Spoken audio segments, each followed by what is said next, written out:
This Week in Startups is brought to you by Walker Corporate Law, a boutique law firm specializing in the representation of entrepreneurs. Visit them at walkercorporatelaw.com. And Citrix GoToMeeting. Meeting is believing. Visit gotomeeting.com. Click the Try It Free button and sign up for a 30-day trial. Hey everybody, it's Jason Calacanis, and on today's This Week in Startups, two amazing talks. One, Marco, the founder of Thumbtack, talks about their epic success. This is the second most successful in my 150 angel investments.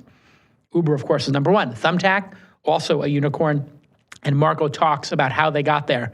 Also, Sonny from Requested, which is one of our incubator companies, from the first launch incubator. And he was the number one ranked speaker at the Launch Scale conference.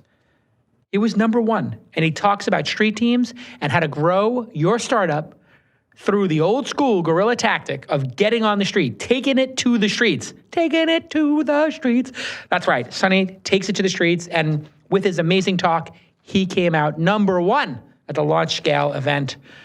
It's an amazing episode. You're going to learn a ton. Stick with us. That's what it's all about, man. They said money is the root of all evil. What? Funny how it feeds my people. Yeah. We ain't gonna live like equals until we get the money, spend the money, and defeat you. Yeah. Money is the root of all evil. What? Funny how it feeds my people. Yeah. We ain't gonna live like equals until we get the money, spend the money, and defeat you. I met Marco 5 years ago. Maybe 6 or 5? March of 2010. March of 2010. And back then, we were coming out of the financial crisis. And he had a crazy idea to build a service in local spaces. I introduced him to a bunch of investors. They all said no. Myself, Cyan Bannister, and a couple of people. Josh Schechter did the angel round in Thumbtack. I think it was my second or third investment as an angel investor along with Uber. And you guys had a tremendous month this past month. Tell everybody what the last month has been like. Yeah, we just announced we raised $125 million from a group of investors at a $1.3 billion valuation. Which is just extraordinary. 5 years, and I'm going to let you give your talk, but just right before you give it, that first year or two, it was very slow, frustrating, and difficult, wasn't it? Yeah, absolutely. And I have to call out, I'm going to try and impart a little bit of learnings that we've picked up over the years, but the truth is, when Jason invested in the spring of 2010, we didn't know any of this stuff. So I got to appreciate you seeing the hustle and investing in that, and I'm glad that we made it work. When I met you, there was a big sign above your head. You didn't see it. It was a flashing neon sign that said winner. And I just always knew from the moment I met you, you were going to win. So, okay, let's hear it. Awesome. Well, thanks for having me. So my goal today is just to tell a few lessons about how to build marketplaces. But before I dive into that, I want to give a little bit of context about Thumbtack. First off, from where we came from. So this whole adventure, these last 6 years of work, started from a very banal observation. And that was, why is it so damn hard to hire a plumber, right? Why is the world still using bulletin boards to advertise local services and to find a caterer or find a babysitter? That just made no sense to us. This was a time where you could order a book off of Amazon and it'd show up in just a few days. You could stay in touch with all of your friends from all around the world easily and cheaply, and yet you had to waste an afternoon to find a plumber or a tutor to pay money to. Historically, the universe makes it very easy for you to part with your money. And yet in this category, that wasn't the case. And so we started thinking, and the first thing we did is we looked at who was currently trying to solve this problem online. We certainly are not the first, right? Yelp, Craigslist, Angie's List have been up there for a long time. The interesting thing with all three of these companies is that they are online versions of offline products. Right? There are directories and classifieds which have existed for over a century. And while moving them online added some benefits like pictures and reviews that certainly made them better, it didn't fundamentally change the user experience. You still have to search, browse, and call. And even worse, what we realized is that for our categories, which are really about who can come to me to perform a specific service, neither of these models worked well. And the reason is that hiring a plumber is actually more like dating than it is like dining. And so what Thumbtack is, in one way to think about it, is a Tinder for plumbers. It's not sexy like that, but from a UX perspective, that's what we're doing. Because think about it, when you need to hire a plumber, you don't get to pick who comes to you. You have to ask them. You can say, hey, who's available? Who's interested to do this job? And then the plumber, has to say, yes, I can do that. And then you have to agree. It's a two-sided double opt-in match. Hopefully, like all of your dates. And so the dream that we had from the get-go was very simple. We are building the best and most trusted way to hire a professional for any project, anytime, anywhere. So very briefly, let me show you how that works. So this is our app. This is the start screen. And what you'll notice is that while we offer you the ability to sort of put in your request, you can't search or browse. So take, for example, if I was looking to hire a yoga instructor in San Francisco. Thumbtack would start interviewing me and asking me what type of yoga I was interested in. Is it a private class or a group class? What days of the week do I want this done? Basically, all the questions that the professional is going to need to figure out if they can do the job, and if so, how much they're going to charge you. This is a conversation that you would have had to have with each and every professional to figure out if they could even do the job. That's why you had to make a dozen phone calls. We've replaced that. You simply tell us what you need once. What we then do is we send those requests out to the plumbers and caterers and service professionals. So here's now the Pro app. What we deliver for them is an inbox full of potential business, full of customers. So no longer do they have to go out and hunt and try and fish for customers by buying ads and hoping that one of these ads snares these people. They simply wait, and we push the customers to them.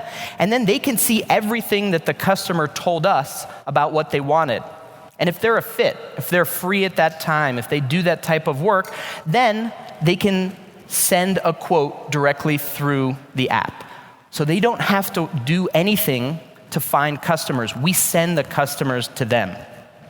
And we will package that quote up with all the relevant information that the customer needs to make a confident hiring decision. So that includes things like pictures and reviews and scheduling information, such that you can quickly get to done.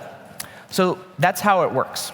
And Thumbtack, we believe, is the easiest and best way to hire a huge number of local services. In fact, we now cover 1,000 different categories.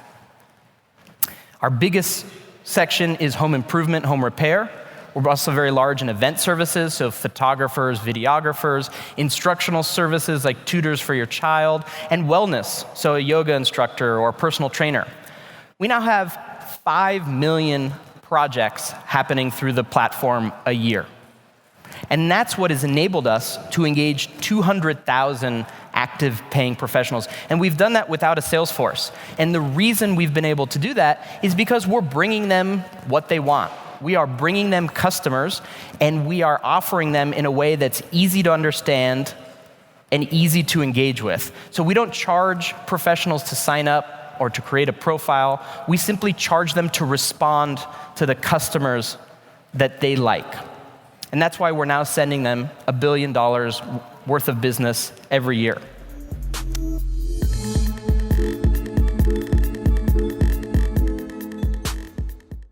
Hey everybody, let me stop for a moment, this amazing episode, and tell you about the Walker Corporate Law Group. Yes, they are a boutique law firm that specializes in the representation of entrepreneurs and startups.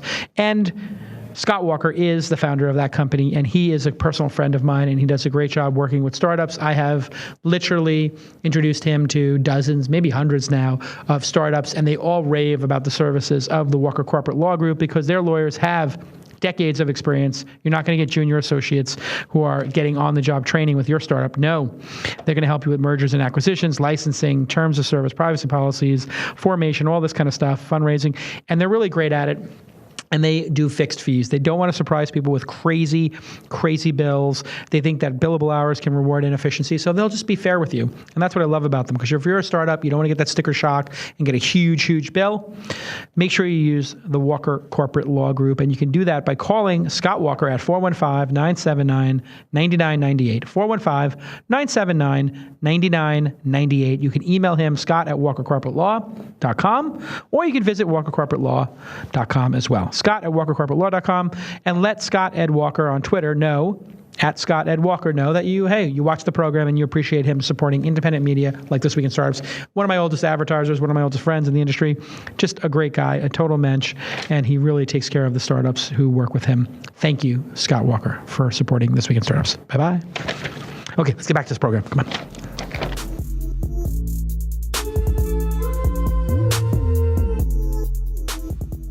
So, how did we get here? I talked about one of the core challenges that we had to solve, which is the product experience challenge. How do we actually bring these two sides together in an effective and delightful way? But there's two other enormous challenges that we had to solve to make this work. And the first was, how do you bootstrap it? How do you solve the chicken and the egg problem? Well, this was our approach. We called it building network-independent value. Chris Dixon has written a blog post called Come for the Tool, Stay for the Network. The concept is the same. Day one, as a marketplace, you don't have any network value, and so you have to find a way to entice one of the two sides that's independent of the network. So for us, what we built was a way for professionals to quickly post their Thumbtack profile onto Craigslist. With one click, they could republish their Thumbtack profile onto Craigslist, thereby bringing pictures and reviews and building a much better looking presence on Craigslist, a place that did have customers where they did want to advertise. And that's how we originally got the flywheel spinning. You know, the challenge is not ultimately then building the tool, but reaching out to enough people to actually get it used. And so what we ended up doing is we figured, hey, these folks are already on the internet. We just have to go find them and tell about this thing. We know they'll love it. And so we crawl the web at scale, classified which of these pages represented professionals, which types of services, where they offered it, and that gave us a marketing list that we were then able to market to get people signed up. And that's what got the original flywheel spinning. This tool helped entice professionals who wanted to use it to republish their profile onto Craigslist. And to do that, they had to create a profile. They had to put a lot of content into Thumbtack. And in doing so, they provided the magnet through which we were able to attract customers.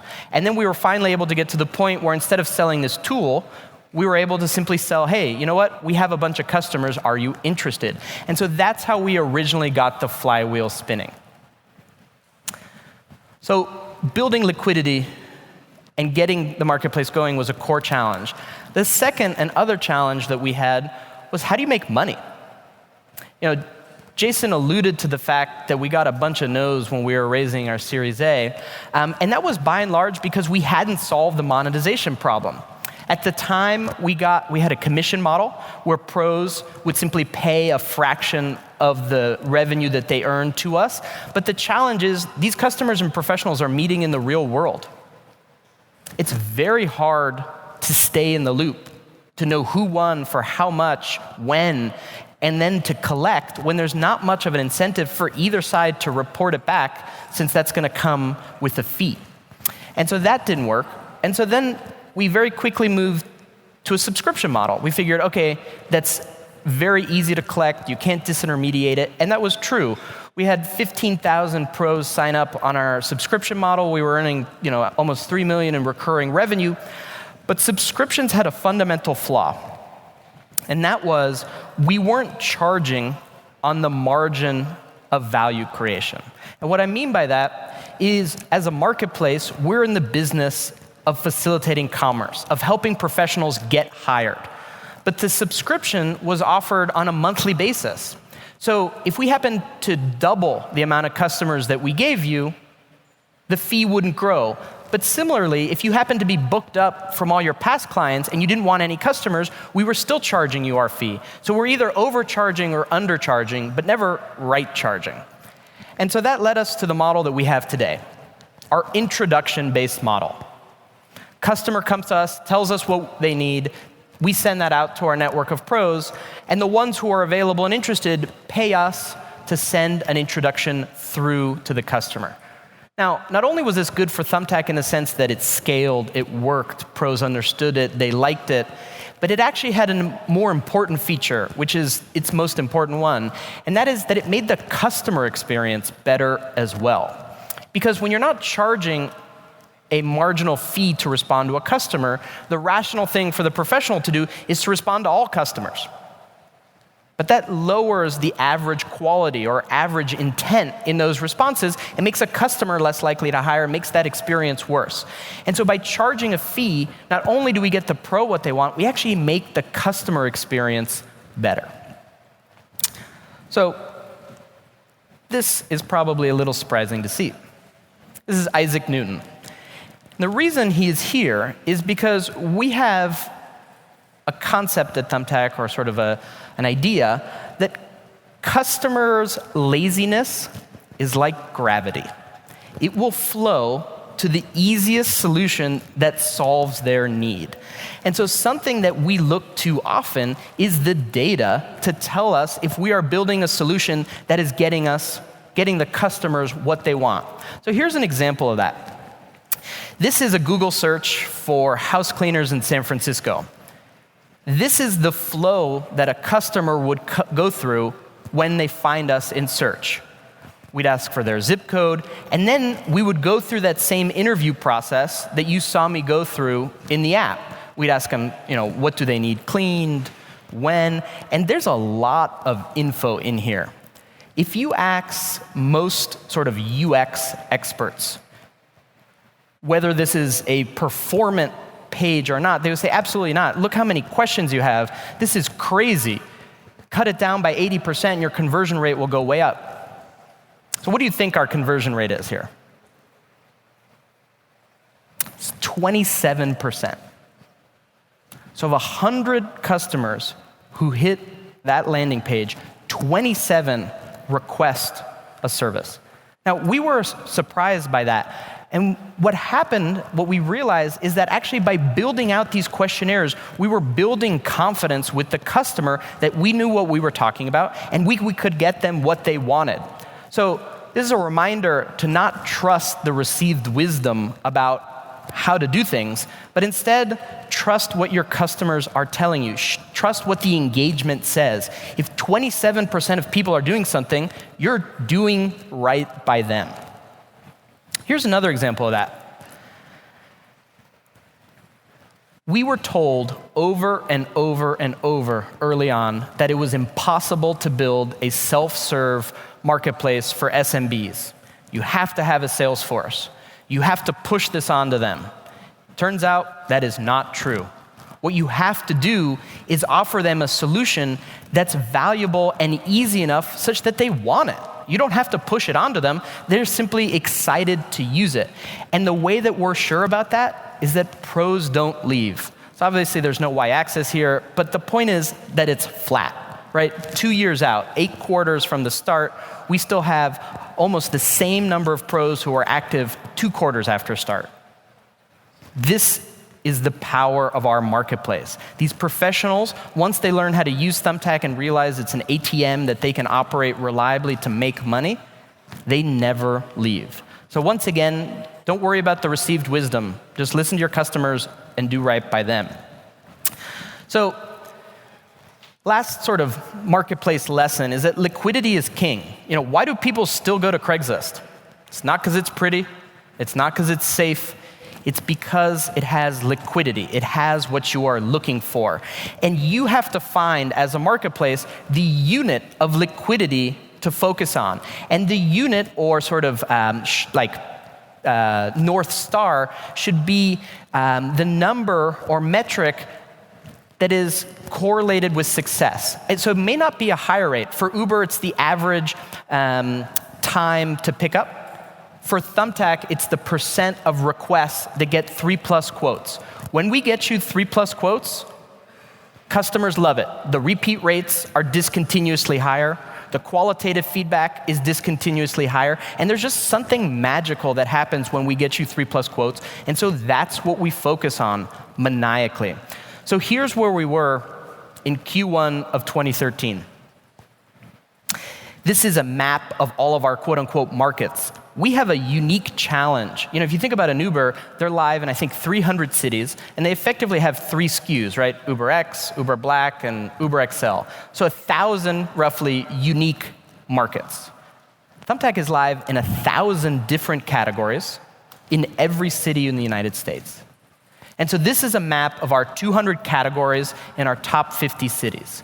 And every day, we are tracking how we are building liquidity in these markets. So here we were a year later, in 2014, in the Q1 of 2014, and here's where we were in Q1 of 2015. Now, obviously, darker is better. That means it's more liquid, and this is something that we work hard on every single day. It does not just happen. Liquidity is something that you have to manufacture, and you have to work on, and you have to support. But if you can get it, then you get into this beautiful, virtuous cycle. So the flywheel that originally got us going is actually no longer the flywheel that drives our growth. Today, our growth is driven from our network effects. You know, as we have more projects and more customers coming in, we're able to recruit more professionals because we have more business to offer. And as we get more professionals, that means we can match more effectively, so the customers get a better quote. It can be faster, we can have more of them, and that leads to a better customer experience, which begets the flywheel going around again and again and again. So you have to find your measure of liquidity, what delights people, what excites them, what drives your growth, and then maniacally focus on that. And briefly, you know, this is just the start. Thumbtack today is a matchmaker. We introduce customers and professionals so that they can get things done, but you're gonna see us focus on building out our tools such that we're valuable and relevant beyond the point of introduction. We're valuable and helpful with scheduling, with payments, with a CRM system. And the goal here is to be a true end-to-end solution that becomes the Amazon of local services. So thank you to Jason, thank you to Scale. Appreciate the time.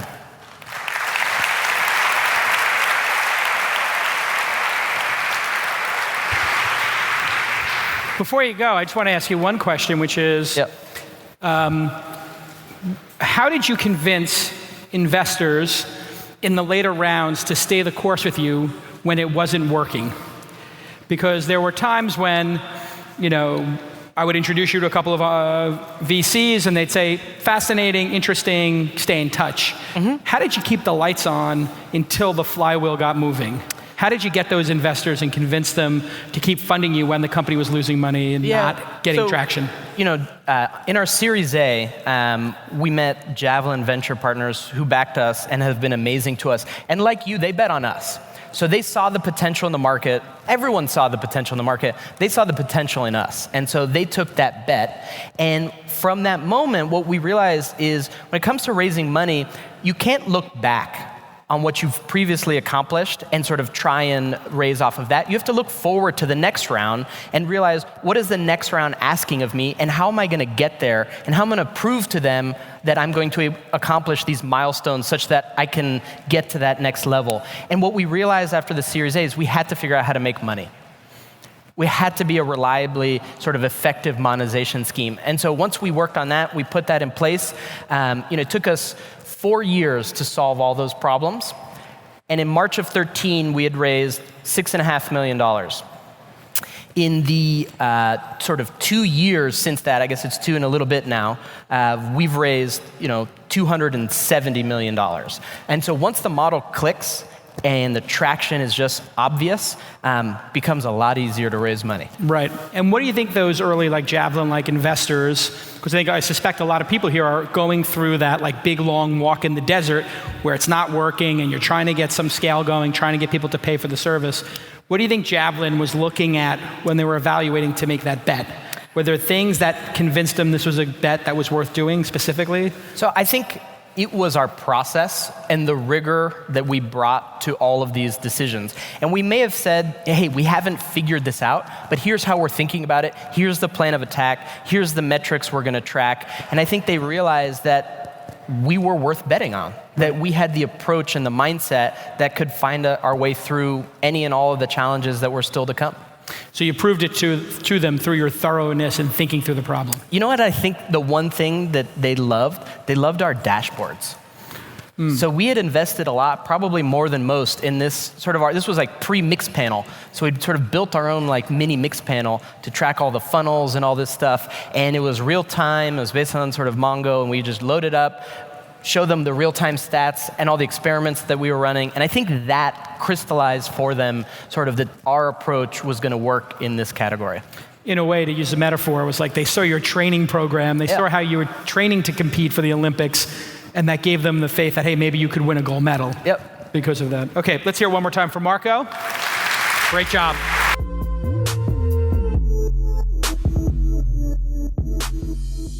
Hey, everybody, let me take a moment to thank our friends at Citrix GoToMeeting.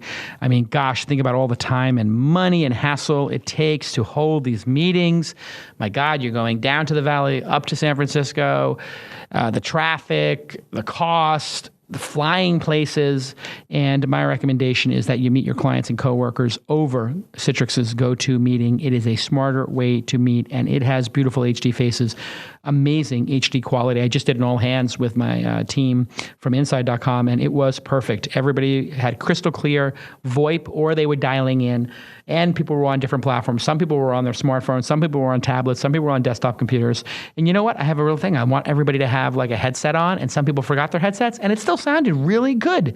It's really the most professional meeting product on the market. It's very affordable. I've had it for many, many years. I think I'm close to a decade using GoToMeeting. And I want you to try it and sign up for GoToMeeting today. You'll get it free for 30 days. You have nothing to lose. So visit GoToMeeting.com, click the Try It Free button. And if you do it now, your first meeting will be up and running in just minutes. And that's GoToMeeting, and your first 30 days are free. It's a fantastic product. You can also, it has a chat room in it, which is also a nice feature.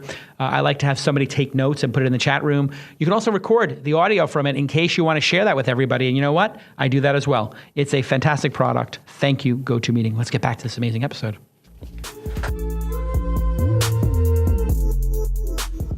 Sonny is with Requested, which went through our incubator and has had great success with street teams. And he's going to talk about how he activated his first street team for only $1,500.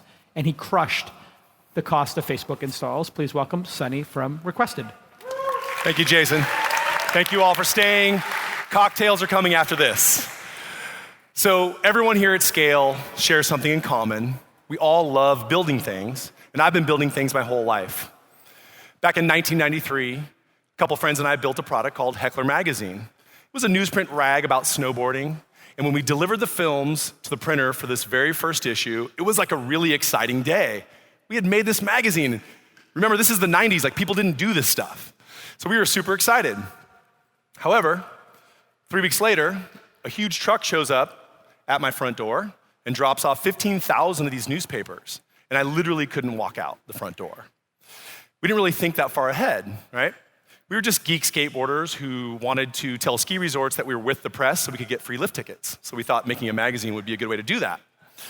And it kind of worked. So we had to figure out a way to get these things out. Now, at about the same time, I was too a fan of another renegade lifestyle, hip hop. I loved hip hop, and I noticed that those guys weren't getting any love, just like we snowboarder, skateboarder dudes weren't getting any love. However, these guys took matters into their own hands. They were out promoting their records, selling mixtapes, hand to hand, making picket signs to promote the shows. And I thought, that looks so cool and is so successful, I'm gonna try it for Heckler. And so I did, and this is what it looked like. Yeah, you can laugh, that's me. A bunch of, Dirtbag skaters loaded up with backpacks going to skate shops and ski resorts and skate parks and dropping off these Heckler magazines to people one-to-one. But as it turns out, it does scale. And we scaled big time. Like we went from this little tiny rag here in Northern California to global distribution in 30 countries, full glossy magazine, paid, a 10-year run, and ultimately we were acquired by a huge global publisher. So it does scale, and we did it all with no advertising, all through street teaming. Most importantly though, we built this good community. So it's 2015 now, and I'm still building things. My latest project is called Requested. It's this mobile app where you can book a table and pay with your phone at awesome restaurants, bars, and cafes. So we're sort of like Hotel Tonight meets Uber for restaurants. Where we really differentiate ourselves is we have this effortless dynamic pricing. It's really cool, huh? The idea sounds amazing, right? Well, that's what it looks like. We launched, and that's what happened. So I thought, let's street team. And then this happened, and this happened, and that happened, and that happened, and that happened, and it just keeps on going. It's happening. But again, most importantly, we're building this community hand to hand with people who really love our product, and we're growing 50% a month, month over month. So today, I'm gonna teach you how to activate your first street team for about $1,500. So let's get tactical. Step one is you need to build a crew. I suggest you create an unpaid internship program. Yes, I said unpaid. So first, write a marketing intern job description. This would look just like any marketing coordinator job. Why marketing intern? Because almost every college junior or senior wants to be a marketing intern at a cool company. Then go find your university career center. Now listen, this is my super kung fu ninja move. If you go find the university career center, for us, we're in Sacramento, California. We went to UC Davis, Sacramento State, and the community colleges. You can find the internship manager. If they approve it, the interns get college credit. So now it has value and you don't have to pay them. Of course, post a gig on Craigslist. Why? Because that's free. And then clearly define the role. Remember, these people are gonna be out representing your brand in the street, so they really have to know what they're doing, right? You don't want a super introvert out in the street. And then use the 90-12 rule. This is something I totally made up from experience. The internship has to be 90 days long, 12 hours per week, period. If they don't do that, they won't lean in and they won't commit. And then finally, make them part of your DNA. Chances are you won't be with these interns all the time, so they have to be just as knowledgeable about your product as you are. All right, you've got a crew, now let's build some materials. Postcards, this is the total requisite for street teaming. 4x6, full color both sides, go glossy. I use a place called PS Print. They are in Oakland, so I can actually go pick them up if it's urgent, or they'll ship them to me. I got 8,000 of these units you can see right here, has our brand, has a picture of our product and where you can download the app and a little bit about us, 3.7 cents per unit. Then you do promo biz cards. And I don't know if you watched Joel from Grindr's Fireside Chat with Jason. He street teamed business cards to grow Grindr from 0 to 2 million people a day. This is exactly what we're doing. We're a marketplace in Requested. We have to build restaurant networks up and then get the diners to book reservations, right? So our marketing budget goes to giving people some dollars to give it a try. So we made these $15 toward your check cards. This is just copying Uber, right? Little business cards, 5,000 units, 1.8 cents per unit. So cheap. All right, because we're a network, we have to get this network built full of restaurants. So we created a sales kit. You may not need to, but if you are a marketplace, you will need to have some sort of brochure. So we created this awesome brochure that has testimonials from other restaurateurs, how much money a restaurant's gonna make by using us. And we did 8.5 by 11, 8 pages, do the 100-pound text. It's a lot nicer, it looks really nice. We got 1,000 units shipped for 67 cents per unit. Like seriously, this is like the cheapest cost per customer you'll get. All right, then you gotta have t-shirts, and you're seeing this right here, so you gotta have a uniform. Get a good brand. Go Next Level, American Apparel, or Canvas, and get an array of sizes. You're gonna do this internship program, and people are gonna come in all different shapes and sizes. Don't make them wear the big, boxy Hanes shirt. I like Real Thread. That's a really great company out of Florida. A lot of big startups use that. And then I'm also a big fan of keeping money local. So we found a place in Sacramento called The Cotton Shop. They're super awesome. I'm sure in your local town, there's somebody local. There's another reason why. A big event like Scale is gonna pop up. You're gonna get that last minute speaking engagement. You're gonna need shirts in 3 days. If you have a local guy on tap, boom, you can go get shirts. So we got 72 units shipped in 10 days at $7.50 per shirt.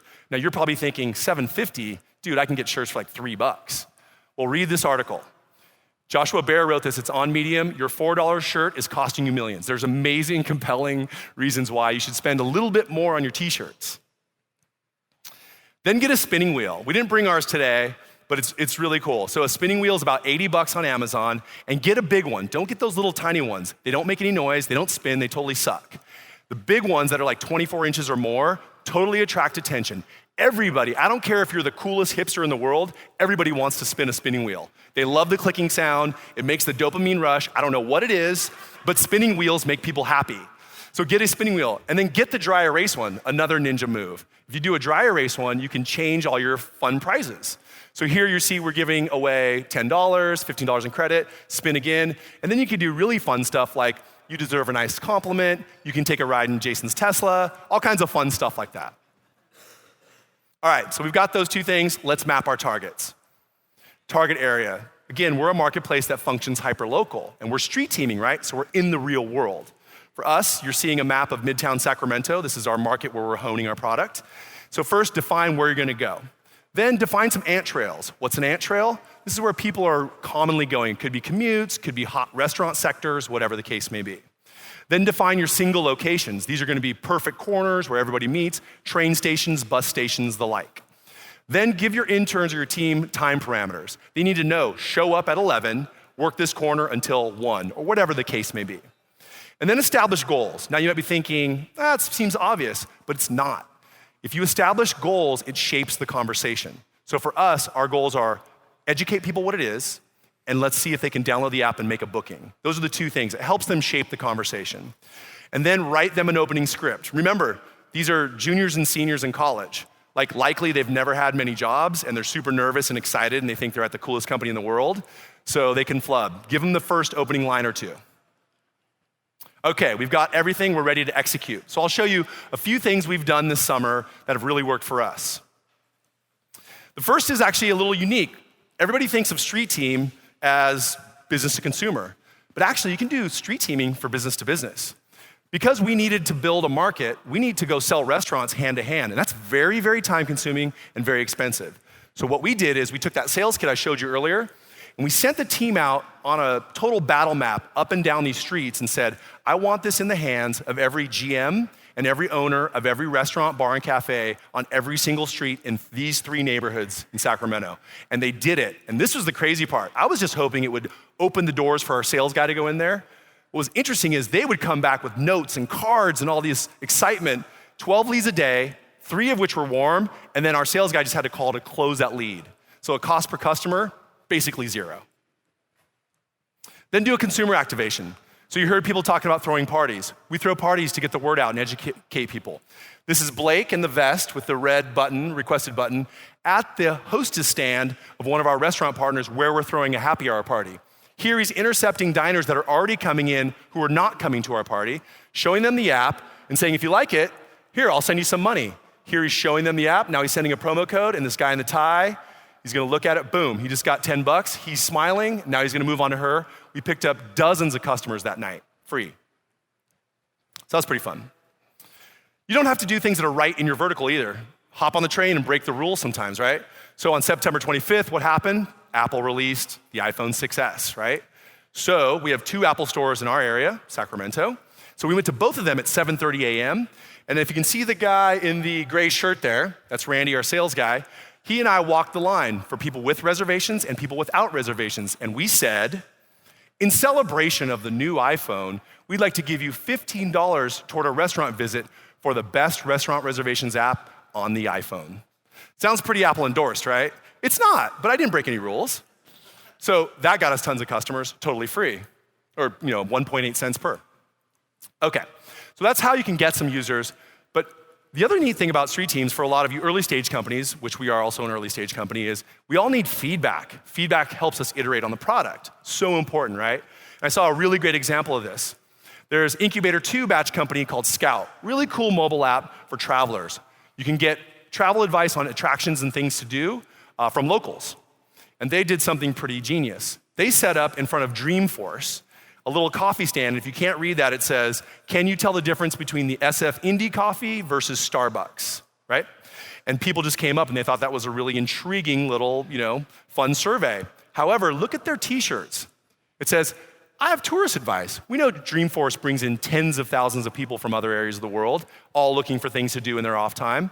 And you can see here David Temple, the CEO, and his team showing them the app and saying, here's a great way to find things to do in San Francisco. Why don't you download this app and check it out? Really great way to do it. So that was September 15th. I thought it was so cool, and I'm such a copycat, I just went ahead and copied it on September 26th.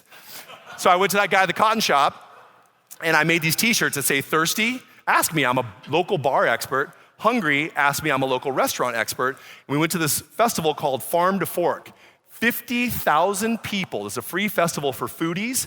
50,000 people were there. September 26th, one day, you see our little spinning wheel there. It was Requested's best booking and revenue day ever. So these are just a few ideas, and really it's up to you to get really creative on how you use street teaming in concert with some of the other digital methods. But don't be afraid to go guerrilla and hustle on the street. So let's break it down. Intern program is free. Postcards are $296. Promo business cards cost $90. The t-shirts were $540. Sales kits cost me $675, and the spinning wheel was $80. But that one-to-one relationship with our users and all that honest feedback was epically valuable. So go ahead, make your own street team. You can find this talk at requestedapp.com/scale. Thank you for having me, Jason, and follow us on AngelList. And if you want to keep this conversation going, please email me right there. Thank you so much.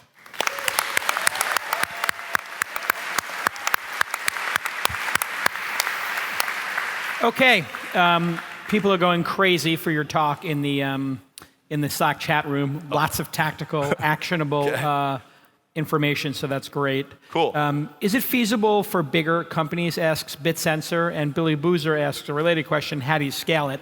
So have you thought about scaling this, and is this something bigger companies should do? Is this something you plan on doing indefinitely? Yeah, so 2 questions. Is it something bigger companies do? Go stand in Soho in New York and go by the Adidas store. Literally 2 blocks from the Adidas store, a street teamer will be handing you Adidas coupons to get in that same store. It's so competitive in the retail market, even a global company like Adidas actually has examples of street teaming at their scale. So absolutely, and really Red Bull, a sponsor here, awesome sponsor.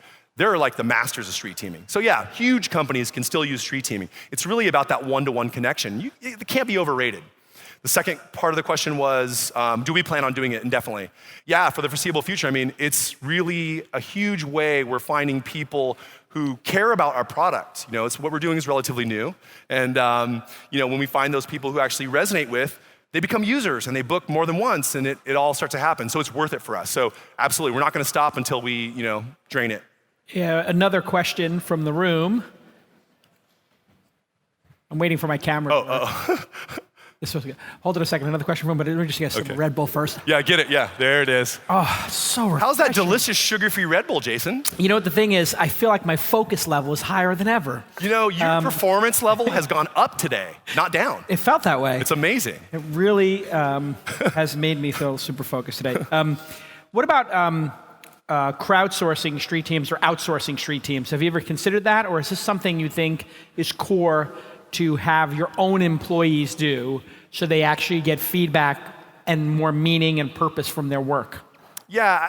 Like, do you do it yourself? Yeah, sure. No, it's a really great question. I think you can outsource it if you are, halfway, vanilla with a tiny bit of chocolate. Like, if you've got something that you're just passing out 30% coupons off at Adidas, well, who cares? Everyone knows what the Adidas store is. They just want the coupon or they don't. So if you're going for that, sure.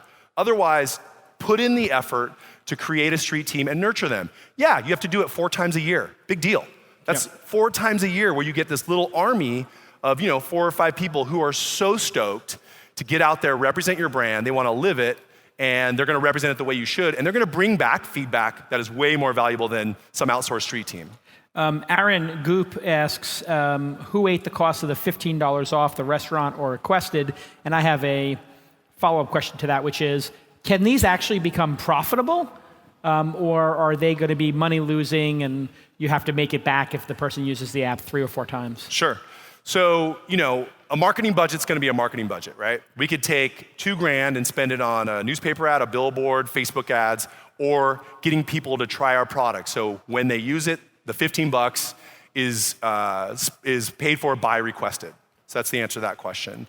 Can it be profitable? Absolutely. The awareness and education you get from just blanketing these things, we're seeing that for our monthly revenue, those promo codes are going to be, sub 20%. That's our marketing budget. So, and we're getting people to use it. We're getting them addicted. They're becoming habitual users. So, that's how we're spending our marketing. And again, it's no different than, Airbnb's $10 or Hotel Tonight's $20 or Uber's $20 on your first ride. But you have to pay an intern $15 an hour or $10 an hour, or they're free? No, the interns did you watch the talk? No, I did, but I'm kidding. I mean, at scale, you'd have to start paying them. Right? No. You can't scale The intern program that we've built is unpaid cash. What it is they get credit at school right. if they do the form. It's like one form. It's really simple. University Center, the career intern manager. Would it work if you were paying people $12 an hour to go out on the street and do it? You know what's funny? We did that, and they weren't as quality. I know it sounds weird. We paid $10 an hour. We posted an ad on Craigslist, and we had our unpaid interns, and then we had these street teamers for $10. The street teamers had these great resumes. I did this for Red Bull and so-and-so and so-and-so, and their personalities were terrible. It was strange, whereas the unpaid interns were choosing to be there. They wanted to be indoctrinated with Requested, and they wanted to spread the word. It's interesting. It was awesome. So yeah, I think the unpaid's better.